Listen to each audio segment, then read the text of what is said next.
주식도 약간의 이제 유행하고 비슷한 건데 유행이 2년 이상 가지는 않잖아요. 뭐 자율주행 이런 것들도 이제 한 내년부터는 새로운 또 테마가 될 수 있죠. 지금은 이제 테마형 ETF들이 많이 성장하고 있거든요. 그래서 그 흐름은 아마 내년도 갈 것 같고 경기 민감주나 오랫동안 눌려있던 소비재 이런 것들이 좀 올라갈 수 있겠다 이런 생각을 하죠. 오늘 모신 분은 공무원연금 전 자금운용단장이셨죠. 이창훈 단장님 모셨습니다. 안녕하세요. 네, 안녕하십니까. 네, 오랜만에 뵙는데요. 네네. 야, 근데 진짜 네. 그동안 이 주식시장이 참 많은 일들이 있었어요. 네네. 예. 네. 일단 2021년 증시 하반기 좀 정리를 해본다면 네. 어떻게 보세요? 좀 재미없는 시장이긴 하죠. 그렇죠. 크게 보면은 대부분이 이제 힘드셨을 것 같고요. 특히 지수가 계속 하락했으니까. 네.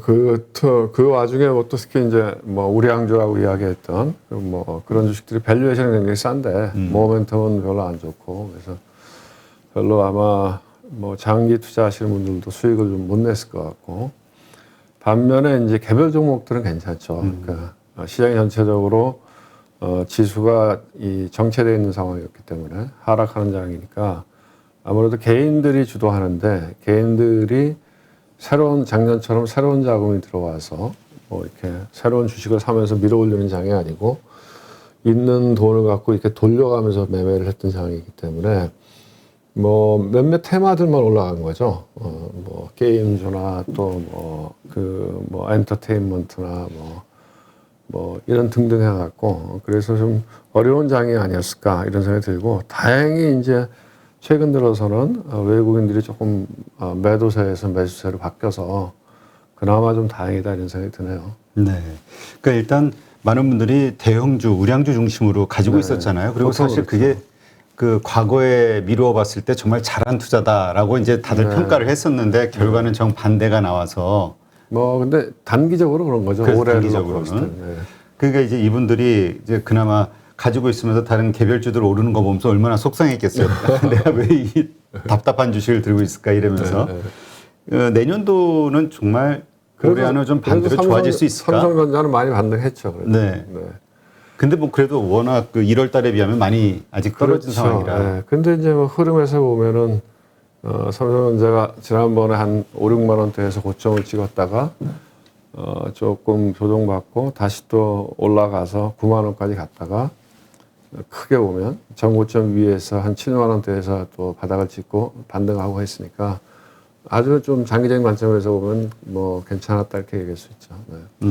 그렇다면 이러한 흐름이 네. 내년까지 이어질 수 있을까? 2022년까지? 이게 이제 많은 분들이 생각이죠. 그게 모르겠어요. 제가 보기엔 통상 그 2020년도 작년도에 보면은 아무래도 삼성전자 같은 현대차 같은 대형 우량주들 업종 대표주들이 주도했던 장이잖아요. 그래서 연초에도 또 뭐 그런 주식이나 아니면 경기 민감주가 갈 거다 이렇게 이야기를 했는데 실질적으로는 시장은 뭐 예상과 다르게 그런 대형주들이 하락하고 또 시장도 재미가 없고 그러면서 테마형 종목들이 많이 움직였던 장이잖아요. 네.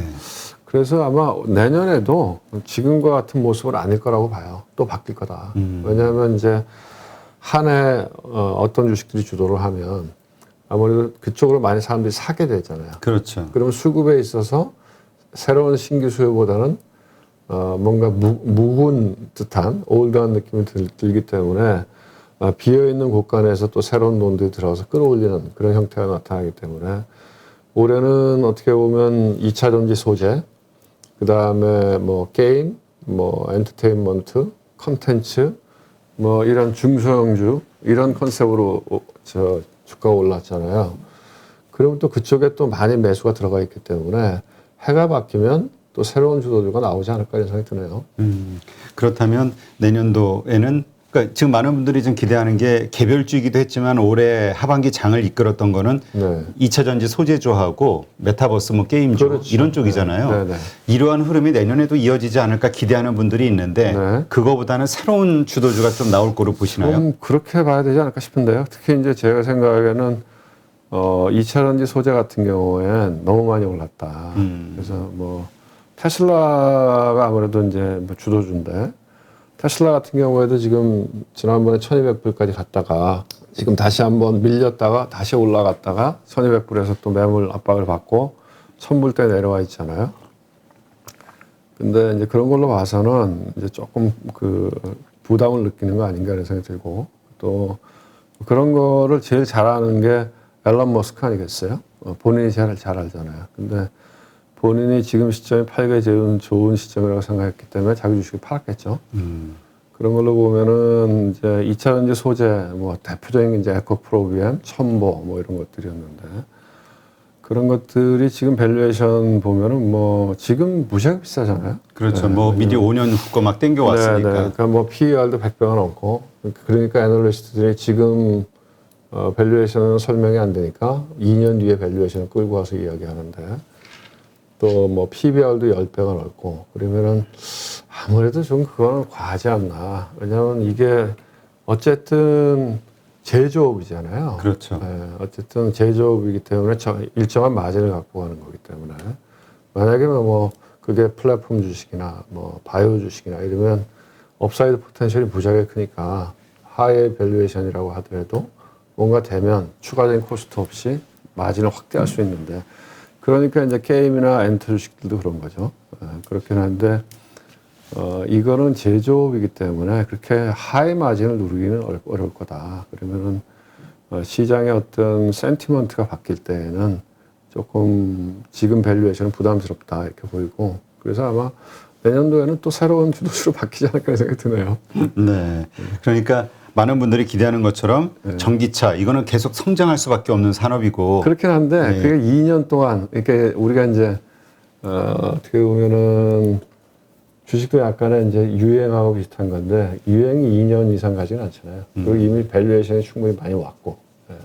메타버스 쪽 게임 쪽은 어떻게 보세요? 그러니까 이제 뭐 올 하반기 들어서 좋았던 것들이 이제 메타버스. 근데 메타버스하고 완전히 관련 있는 건 아니죠. 근데 메타버스하고 약간 관련이 있는 거죠. 그래서 그러니까 메타버스 주가 아니라 메타버스 관련주 그렇죠. 이렇게 하더라고요. 네. 그래서 뭐 그 게임이나 또 메타버스 그 ETF에 들어가 있는 걸 보면은 게임, 그 다음에 엔터테인먼트, 그 다음에 컨텐츠, 뭐 그다음에 약간의 무슨 그 기술을 갖고 있는 조그만 중소형주도 이런 거잖아요. 근데 그쪽은 뭐 조금 더 가지 않을까 하는 생각이 들어요. 왜냐면은 이 2차 전지는 작년부터 시작해서 올해까지 2년 동안 끌고 왔던 테마고 메타버스 관련된 거는 올 하반기부터 그죠 올라왔죠.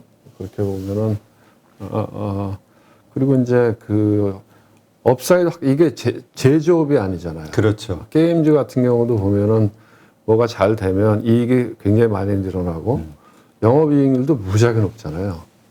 그런 것처럼 뭐 또 엔터테인먼트도 마찬가지고 또 그런 약간 이거는 소프트한 쪽이고 또 이런 뭐 NFT 뭐 이런 것들에 사람들이 열광하는 이유 중에 하나가 새롭다 하는 거, 새롭다는 거. 그러니까 그럼 새롭다고 하는 거는 향후에 성장 가능성이 높다는 얘기잖아요. 또 하나는 이게 플랫폼화 되잖아요. 뭐 예를 들면 게임 회사들도 뭐 NC 소프트 같은 경우에도 보면은 일종의 자기 플랫폼 안에서 뭐 이런저런 걸 비즈니스를 넓혀가겠다 하는 이야기를 하고 또 그 뭐 하이브 같은 것도 보면 그 안에서 새로운 비즈니스를 계속 만들어 나가고 그렇기 때문에 그거는 코스트 예를 들면 뭐 이 물건을 만들려면 공장을 짓고 설비 투자를 하고 또 원재료를 가져오고 이러다 보면 적정한 영업이익률을 가져갈 수밖에 없는데 이런 약간 무형 자산에 기존되어 있는 것들은 이 영업이익률이 높은 거죠. 잘 됐을 때. 그렇기 때문에 그런 것들은 밸류에이션이 좀 높아도 시장이 좀 용이할 수 있는 부분이 있는 거죠. 네. 그리고 이제 뭐 아주 길게 보면 뭐 메타버스, 자율주행 이런 것들은 계속 가야 되는 거니까요. 그렇죠. 네. 특히 요즘 또 그 떠오르고 있는 게 자율주행. 이거면 잠깐 테마로 올라왔다 금방 사라지고 했는데 다시 그 움직임이 좀 보이는 것 같아요. 출연자들이 공통적으로 나오는 키워드를 보니까 자율주행 쪽이 많더라고요, 요즘. 그렇죠. 이제 뭐 아직까지 그게 확실하게 구현되고 있지는 않지만 결국은 뭐 한 2년 뒤 이렇게 되면은 뭐 전기차가 자율주행하고 기능하고 같이 성장할 테니까. 그러니까 지금은 전기차에 포커스되어 있는데 뭐 자율주행 이런 것들도 이제 한 내년부터는 새로운 또 테마가 될 수 있죠. 충분히. 자, 일단 대형주 들고 있으신 분들은 일단 지수가 올라줘야 이제 대형주가 같이 올라와 주는 그렇죠. 거니까 네, 네. 이 결국 외국인들의 수급에 달려 있는 거 아니냐. 맞습니다. 외국인이 언제 사줄까. 근데 요즘은 좀 분위기가 좋기는 한데요. 네. 오늘도 보니까 뭐 그 현물은 좀 팔았지만 네. 그 선물 같은 경우는 뭐 6천억 가까이 사고 이랬잖아요. 맞습니다. 그러니까 이건 좀 미래에 대해서 내년도 1월이라든가 이런 상반기에 대해서 좀 시장이 현물가가 올라갈 걸로 기대하는 거 아닐까? 네. 이런 생각들을 하시거든요. 그러니까 약간 그런 조짐이 있는 것 같아요. 이제 그 맥락에는 오늘도 보니까 피델리티 같은 데서 저 글로벌 자산 배분형 펀드 뭐 이런 거에서 코멘트 나온 거 보니까 뭐 미국 쪽은 여전히 좋게 보고 유럽 쪽은 조금 비중을 낮추고 그 다음에 이머징 쪽으로도 약간 비중을 높이는 쪽으로 이렇게 방향을 틀었던데 우선 이머징이 그동안에 이제 그 선진국하고 비교해서 너무 이 수익률 갭이 많이 벌어졌거든요. 그런 상황인데 중국이 이제 안 좋은 거죠. 이제 구조적인 문제가 있는데 미중 간의 갈등은 여전히 지속이 되고 또 중국의 경제가 계속 하강했잖아요. 지금까지도 그렇죠. 하강하고 있고. 그런데 최근에 조금 변화들이 나타나는 게 중국의 경기 부양 쪽으로 조금 방향을 바꾸잖아요. 얼마 전에 지급 준비율도 인하하고 그러면은 중국 쪽에서 경기 부양을 좀 할 거다 이렇게 기대가 되면 시장이 좀 그걸 선행해서 먼저 움직이는 경향들이 있고요. 그리고 지금 어쨌든 이 제조업 사이클이 별로 안 좋잖아요. 그렇죠. 예, 그런데 지금 뭐 여러 가지 이슈가 있는 거죠. 공급망 이슈도 있고 뭐 등등도 있는데 아무래도 내년 넘어가면 지금 우리가 느끼고 있는 이슈들이 조금씩은 나아지지 않겠냐. 부정적인 악재들이. 그렇죠. 예, 코로나도 좀 나아지지 않겠냐 이렇게 보이는 거고 그러면서 공급망의 병목 현상도 좀 완화되지 않겠냐. 뭐 그렇게 되면은 또 제조업 경기 그다음에 중국도 또 경기 부양 모드로 돌아왔을 거 이러면은 지난 한 2년 동안 상당히 상대적으로 부진했던 이 이머징 쪽이 좀 나아지지 않겠나 이런 기대가 있고 그런 기대가 있으면 아무래도 자금들이 좀 들어올 수 있다. 그럼 이머징 쪽으로 자금이 넘어오면 아무래도 우리나라나 대만 쪽이 좋으니까 그쪽으로 좀 자금이 들어올 수 있는 여지는 있는 것 같아요. 근데 이제 하여튼 그런 상황들이 돼야 이제 더 이제 들어오겠죠, 외국인들이. 근데 이제 기관도 보면 오늘의 경우만 보면은 일단 그 금융투자 쪽에서 많이 매도를 했잖아요. 네. 그러니까 이 얘기는 결국 펀드에서 돈이 빠져나가는 거 아니냐, 돈이 네. 없으니까. 네. 그러니까 결국은 유동성이 줄어드는 거 아니냐. 그러니까 기관의 힘을 기대하기에는 네. 뭐 이런 의견도 있거든요. 그런데 이제 제가 보기에는 이제 금융투자 같은 경우에는 금융투자, 연기금 등 네. 이거는 거의 차익거래라고 보면 되고요. 차익거래. 네, 그래서 베이시스에 따라서 그러니까 지금 오늘 외국인들이 선물을 많이 샀는데 그게 진짜로 선물을 산 건지는 좀 봐야 돼요. 그리고 이제 왜냐하면 지금은 어제가 이제 12월 물이 다 끝나서 이제 내년 3월 물로 선물들이 다 바뀌었는데 지금 선물은 배당을 품고 있지 않거든요.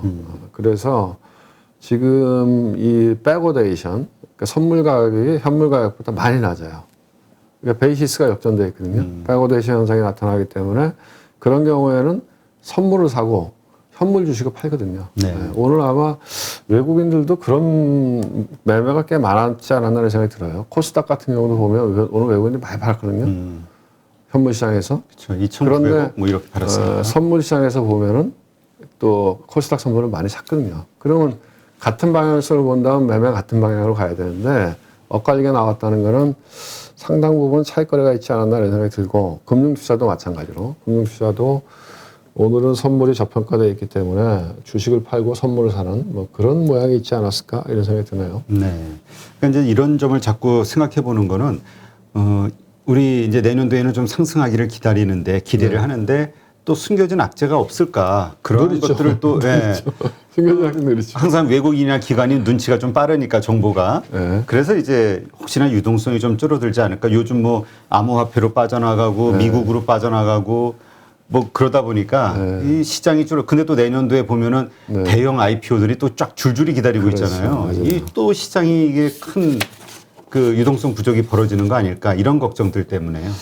글쎄요. 그러니까 우선 이제 수급에 대해서 말씀드리면 제가 생각하기에는 기관은 일단 국민연금 같은 경우에 내년도 그 자금운용 계획을 보면은 이제 국내 주식 추가로 팔 것 같지는 않아요. 아, 그래요? 네, 약간 오히려 뭐 한 1조 정도는 매수 여력이 있는 것 같고, 그리고 나머지 이제 뭐 자산운용사는 펀드는 이제 안 늘어날 것 같아요. 펀드 안 늘어나고, 그러면 그것들이 어떤 형태로 늘어나냐면 올해 같은 경우에도 보면 액티브 ETF가 ETF로. 그러니까 특히 뭐 2차전지 소재, 2차전지 ETF 또 하반기에는 메타버스 뭐 이런 ETF가 주도하는.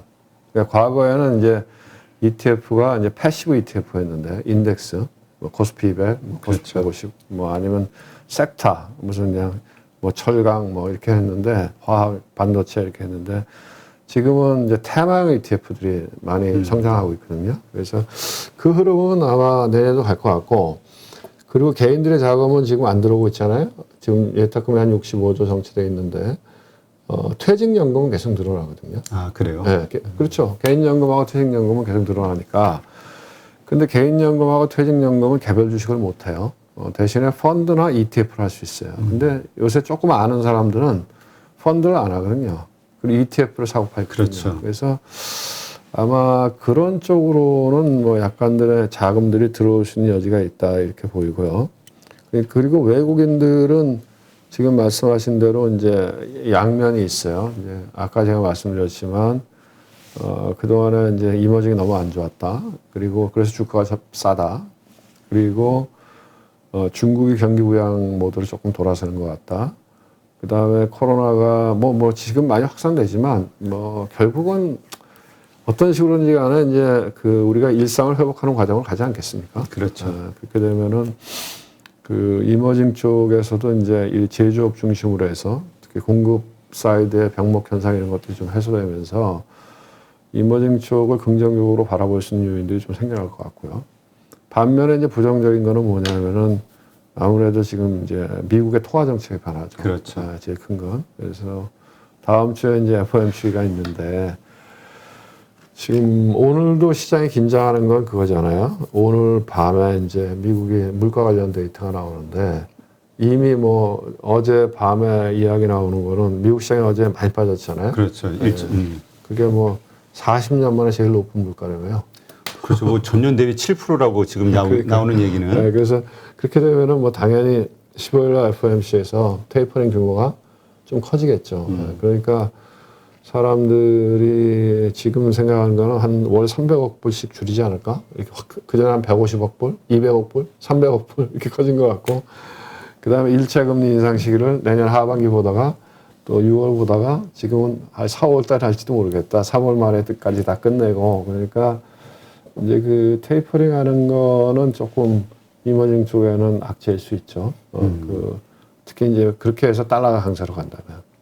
근데 이제 생각을 또 거꾸로 해보면 어제 바이든 대통령도 그렇게 얘기했는데, 이 유가가 많이 떨어졌잖아요. 네, 그렇죠. 4, 5불까지 올라갔다가 지금 70불대로 떨어졌으니까 그 유가 하락이 이제 반영되기 시작하면 오히려 지금이 물가의 고점일 수도 있는 거죠. 그래서 바이든 대통령도 어제 그런 얘기를 한 것 같은데 이 유가가 하락되는 게 반영되기 전에 물가다. 이제 그러니까 그리고 미국이 내년도에 중간 선거가 있잖아요. 네. 그럼 어떻게 하든 뭐 경제 고통 지수를 낮춰야 되니까 그렇게 보면은 뭐 그런 맥락에서는 또 거꾸로 지금이 제일 나쁜 상황이 아닌가 이렇게 볼 수도 있고 그런 거고. 대형 IPO는 분명히 수급의 악재예요. 그러니까 올해도 제가 뭐 통계 데이터를 정확하게 갖고 있지 않지만 무지하게 IPO가 많았잖아요. 그렇죠. 오늘 뭐 카카오페이, 카카오뱅크 뭐 떠오르는 것만 해도 SK. IPO 또 증자도 많았고 그런 물량들이 아마 뭐 100조, 200조 될 거예요. 그러니까 그것들이 그만큼 그 자금을 흡수하는 게 있고 그래서 저는 약간 너무 비싼 2차전지 소재 이런 것도 조심해야 된다고 생각하는 게 제일 큰 게 내년도 1월 달에 그 LG 에너지 솔루션이 그렇죠. 올라오잖아요. 그게 이제 많은 사람들이 그게 거의 100조래매요. 그거 나오기만 나 몰빵할 거야 이런 분들이 많더라고요. 그게 한 거의 100조래니까 그러면은 그만큼 뭐 2차 전지 쪽에 섹터의 비중이 확 커지는 거니까 그럼 어디선가는 그걸 뺏어와야 되는 거니까 그런 맥락에서는 조금 뭐 여타 이산지주한테 꼭 좋은 건 아니죠. 만약에 섹터 ETF가 있다. 그럼 LG에너지솔루션이 올라왔어요. 그럼 그걸 넣어야 될 거 아니에요. 그렇죠. 그럼 다른 쪽을 줄여야 될 거 아니에요. 추가 자금이 들어오기 전에. 그렇죠. 보통은 이제까지 올해도 보면은 새로운 큰 종목들 들어오면은 다른 그 종목들이 쭉 빠졌잖아요. 그거 팔아가지고 돈 마련하는. 그게 왜냐하면 이제 그런 거죠. 이제 지금 시장 자체가 뭐 약간 ETF 중심 시장이고, 그 다음에 지수 중심 시장이니까. LG에너지솔루션에 들어오면 코스피 200에도 들어가고 좀 지나가면 특례 상장하겠죠. 그 다음에 MSCI 인덱스에도 들어가고, 그럼 다른 쪽을 줄여야 될 거 아니에요. 그래서 그런 거죠. 그래서 지금 잘 나가고 있는 많이 오른 주식들에 대해서는 좀 조심할 필요가 있다 내년도에. 저는 개인적으로는 그래요. 지금 뭐 그런 거 따라가는 거는 좀 위험하다고 봐요. 그러면 지금 말씀하신 외국인의 수급 관련해서 지금 금리 인상이라든가 미국의 상황을 보면 네. 사실 외국인이 사실 팔아야 되는 게 정상인 것 같은데 막 사준단 말이에요. 환율은 또 떨어지고. 네. 그래서 일각에서는 그 파월 의장의 그 말을 블러핑으로 봐야 되는 거 아니냐. 그렇게 해석하는 거 아니냐. 외국인들은 이런 얘기 하시는 분도 있고. 네. 그냥 삼성전자 하이닉스가 싸니까 그냥 사는 거지. 딴 이유 없다. 이런 얘기 하시는 분도 있고. 네. 어떻게 보세요? 지금 현재 그 제가 외국인의 보기엔 매수. 뭐 파월의 미국의 통화 정책의 스탠스는 뭐 그냥 갈 것 같고요. 대신에 아까도 제가 말씀드렸지만은 이제 그동안 계속 팔았잖아요, 외국인들이. 계속 팔았고 뭐 그 판 것 중에 일부는 공매도도 있었을 거고, 그러면 이제 연말 돼 가니까 공매도 리커버링도 있을 것 같고, 그리고 이제 아까 제가 이야기한 이러이러한 포인트들 때문에 이머징에 대한 시각이 이제 조금은 바뀌는 거죠. 바뀌는 것 같아요. 리포트 같은 걸 내가 보니까 아까도 뭐 보면은 약간 이머징 쪽에서 조금씩 긍정적으로 보자는 시각들이 늘어나는 것 같고, 그리고 그 반도체도 굉장히 중요한 이슈죠. 네. 특히 우리나라를 봤을 때 우리나라가 뭐 삼성전자하고 하이닉스 합하면은 시가총액 거의 3분의 1이잖아요. 그런데 최근에 보면은 이제 그 반도체를 이렇게 보는 거죠. 그러니까 지난번에 여름에 모건 스탠리에서 이제 겨울이 오고 있다. Winter is coming 해서 리포트가 나올 때는 반도체가 이제 그때 이제 스팟 프라이스가 꺾이고 있었으니까 그러면은 내년 한 1분기까지는 고정거래 가격이 따라서 떨어지면서 이익이 많이 줄 거다 이렇게 봤는데 최근 들어서 보면은 반도체 가격이 안 떨어지고 있거든요. 그러게 뭐 지금 뭐 계속 열흘째인가 며칠째 오르고 있다고. 그러니까 우리가 제가 보고 있는 거는 이제 내가 이제 그 데이터 스트림 같은 거는 뭐 기관 투자관 볼 수 있는데 내 개인이니까 못 보니까 그래서 프락시를 보는 게 증권이나 단말기도 다 보이니까 DRAM 익스체인지 인덱스라고 하는 게 있거든요. 네. 그런 거 보면은 이렇게 떨어지다가 이제는 바닥을 잡고 약간씩 조금씩 올라요. 그러니까 저점에서 많이 올라갔다 떨어지는 폭이 그렇게 깊지가 않아요. 그러니까 아닌가 보다 이렇게 생각하는 거죠. 아닌가 보다 생각하고, 그리고 이제 궁극적으로는 이 반도체라고 하는 게 장기적으로 보면 계속 늘어나잖아요. 지금은 그렇죠. 아니지만 지금도 그렇지만 반도체를 수요로 하는 게 옛날에는 이제 PC였고, 그 다음에 뭐 PC 노트북 이런 것들이었고, 그 다음에 또 이제 스마트폰이 나오면서 스마트폰, 또 최근에 수요를 견인했던 거는 이제 서버죠. 그렇죠. 네, 서버, 뭐 클라우드 이런 서버였고, 앞으로 미래 성장성으로 놓고 봤을 때는 뭐 AI나 또는 자율주행 뭐 이런 것들에서 많은 반도체 수요가 늘어날 거다 하는 건데, 메타버스도 마찬가지고요.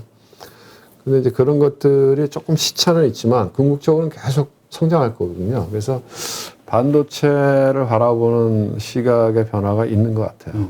그래서 외국인들이 제일 많이 산 게 최근에 삼성전자 하이닉스잖아요. 그러니까 어느새 하이닉스가 한 9만 원 갔다 12만 원까지 왔어요. 그러게요. 그리고 이제 주가가 선행하니까 예를 들면 삼성전자 반도체의 이익 사이클의 고점이 올해 3분기였는데 주가는 1분기에 고점을 찍고 계속 하락했잖아요. 그렇죠. 그럼 거꾸로 역으로 생각해 보면 이익이 줄어든다고 해서 뭐 4분기 줄고 1분기 줄고 2분기 준다. 그런데 주가는 선행한다 그러면 지금쯤부터는 바닥이라고 볼 수도 있는 거죠. 그래서 뭐 그런 것들이 조금 긍정적으로 보여지는 것 같아요. 네. 그러니까 사실 최근까지 좋다라고 하는 것들, 네. 뭐 2차 전지 소재가 됐든 네. 기관들에서 나오는 리포트라든가 이런 거 보면 정말 좋잖아요. 성장성도. 그 오히려 이게 내년도에 좀 위험할 수 있고 지금 이렇게 좀 안 좋다라고 했던 것들이 좋아지면서 더 좋아지는 실질적으로. 그렇죠. 대체로 제 경험에 의하면 그 연초에 증권회사에서 올해 이러이러한 종목이 좋을 거라고 이야기한 게 잘 된 경우가 없는 것 같아요. 그때까지만 좋지. 그렇죠. 네. 올해도 연초에 화학 이런 거 되게 좋게 봤잖아요. 네. 경기 민감주 이런 거 엄청 좋게 봤는데 안 됐잖아요. 그래서 뭐 그 원인 중에 하나가 수급이라고 하는 게 있는 것 같아요. 뭐 올해 너무 각광받았던 주식 쪽은 그만큼 수급이 빡빡해지기 때문에 그러니까 부담스러운 거죠. 많이 사니까 많이 갖고 있는 거예요, 사람들이. 그렇기 때문에 오히려 비어 있는 그래서 뭐 빈 곳간에 또 이렇게 새로운 또 돈들이 들어갈 수도 있고 그래서 오히려 내년도에는 전 생각에 오히려 경기가 이제 상반기까지는 굉장히 높은 성장률을 보였다가 하반기에 조금 슬로우해졌잖아요. 그리고 이제 중국은 또 뭐 계속 경기가 안 좋았고 근데 그런 것들이 내년도에는 어떻게 턴하면서 오히려 뭐 경기 민감주나 오랫동안 눌려있던 소비재 이런 것들이 좀 올라갈 수 있겠다 이런 생각을 하죠. 네, 그렇군요. 하여튼 대형주 가지신 분들은 아마 그러한 상황을 좀 많이 기대하고 있을 거예요. 근데 올해도 제가 보기에는 뭐 어려움은 있었지만 삼성전자나 하이닉스나 이런 걸 들고 계신 분들은 뭐 고생은 좀 했지만 뭐 삼성전자 들고 계신 분들은 뭐 그래도 그렇게 크게 많이 깨진 건 아니잖아요. 고점에 들어가신 분들은 깨졌지만. 그렇죠. 네. 네.